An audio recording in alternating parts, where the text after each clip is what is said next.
Doctor साहब, आपको आज एक बहुत बढ़िया बात बतानी है। मैंने ना बीड़ी पीना छोड़ दी है। बहुत अच्छी बात है। लेकिन डॉक्टर साहब, कभी कभी ना मैं थोड़ी बहुत सिगरेट ले लेता हूँ।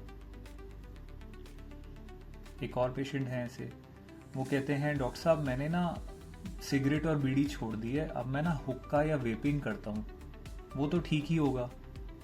आजकल बहुत सारे पेशेंट्स, यंगस्टर्स, यंग एडल्ट्स हमारे पास आते हैं, ऐसी चीज़ें बताते हैं। बट कुल मिला के जो हमें समझ आता है वो एक ही चीज़ है कि आप चाहे पहली मंजिल से कूदो नीचे या 5वीं मंजिल से कूदो नीचे, हड्डी तो आपकी दोनों ही केसेस में टूट सकती है। तो हमें कूदना ही क्यों है? इनमें से ज़्यादातर पदार्थ जो इसके अंदर होते हैं उनमें तंबाकू होता है। तो ये तंबाकू वैसे भी आपको पता है कि इससे cancer, COPD, stroke, heart disease तक की बीमारियां हो सकती हैं। लोग इसका सेवन अलग अलग धारणाओं की वजह से करते हैं। कुछ लोग इसका सेवन सोशल सर्कल की वजह से करते हैं क्योंकि देखा देखी में लोग करते हैं। कुछ लोग इसको स्ट्रेस रिलीफ का तरीका बना लेते हैं, एंग्जाइटी रिलीफ का तरीका बना लेते हैं। कुछ लोग कहते हैं इससे मेरे को स्टूल्स यानी कि मोशन अच्छे से आता है, उसका तरीके से जोड़ लेते हैं। कुछ लोग इसको अपने खाने की हैबिट बना लेते हैं कि जब भी मैं कोई प्रोटीन की चीज़, कोई बादाम या पिस्ता या कुछ खाऊंगा तो उसके साथ लूँगा, या कभी अपने बाहर घूमने जाऊंगा दोस्तों के साथ तो ज़रूर लूँगा। तो इसको हैबिट के साथ एसोसिएट कर लेते हैं। बट उनको ये नहीं पता होता कि शुरुआत में तो ये सिर्फ 1-2 बार इस्तेमाल करी जाती है।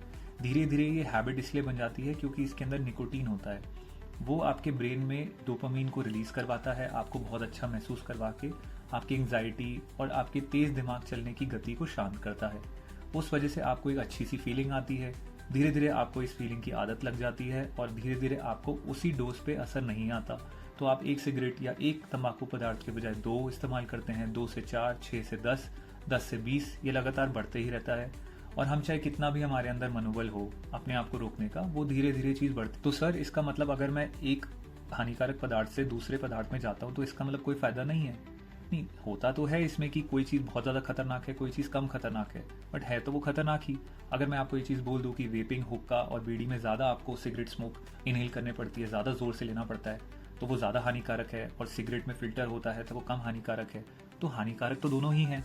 इवन US हेल्थ डिपार्टमेंट के अकॉर्डिंग एक हुक्का सेशन जो 45 to 60 मिनट्स का होता है, उसमें लगभग 100 सिगरेट से ज़्यादा का धुआं जनरेट होता है जो हम इनहेल करते हैं। बीड़ी और सिगरेट बराबर है ऐसा नहीं है। साइंटिफिक डेटा ये जरूर सजेस्ट करता है कि एक बीड़ी पीने से लगभग ज़्यादा मात्रा में सिगरेट के मुकाबले टार, कार्बन मोनोऑक्साइड और अन्य पदार्थ और स्मोक ज़्यादा जनरेट होता है। और वेपिंग का भी कोई डेफिनेटिव क्राइटेरिया नहीं है। वेपिंग की कितनी स्ट्रेंथ आपको ख़राब करती है वो डिसाइड करता है उसमें लिक्विड की क्या कॉन्सेंट्रेशन है और कितने ड्यूरेशन के लिए आप करते हैं। अब आप चाहे कम लें या ज़्यादा लें, नुकसान तो आपका या तो देरी से होगा या जल्दी हो जाएगा। लेकिन कुल मिला के कोई भी आप पदार्थ लीजिए, फेफड़े तो डैमेज हो ही रहे हैं। लोग ये सोचते हैं कि हम खैनी, गुटखा, जर्दा लेते हैं तो हमारे को कुछ नहीं हो रहा। उससे ठीक है, सांस की बीमारियों के चांसेस कम होते हैं, बट ओरल कैंसर के चांसेस बढ़ जाते हैं, तो उसका भी कोई फ़ायदा नहीं है। और आजकल काफ़ी सारे लोग ये कहते हैं सर हम तो हर्बल प्रोडक्ट लेते हैं या हम बिना निकोटीन या तंबाकू वाला प्रोडक्ट लेते हैं। बट आप थोड़ा ध्यान से उसको समझिएगा कि वो ऐसे नहीं बन सकता। उसके अंदर हैवी मेटल्स, कार्सिनोजेंस, टार, कोई ना कोई ऐसे पदार्थ होते ही हैं। और ज़्यादा से ज़्यादा अगर कुछ भी नहीं डालें तो वो आपको स्मोक तो बन ही रही है। वो स्मोक में कार्बन मोनोऑक्साइड और ऐसी गैशियस पार्टिकल्स जो आपके लिए बहुत पेनफुल और तकलीफदायक होती हैं आपके शरीर के लिए, आप वो इनहेल कर रहे हैं। और सबसे बढ़िया तोहफा जो आप अपने आप को या परिवार को दे सकते हैं वो ऐसे पदार्थों से दूरी बनाना। तो आशा करता हूँ आप भी चाहेंगे कि आप ये गिफ्ट अपने परिवारजनों को दें। तो कृपया इस वीडियो को अपने दोस्तों और परिवार वालों के साथ शेयर करिए।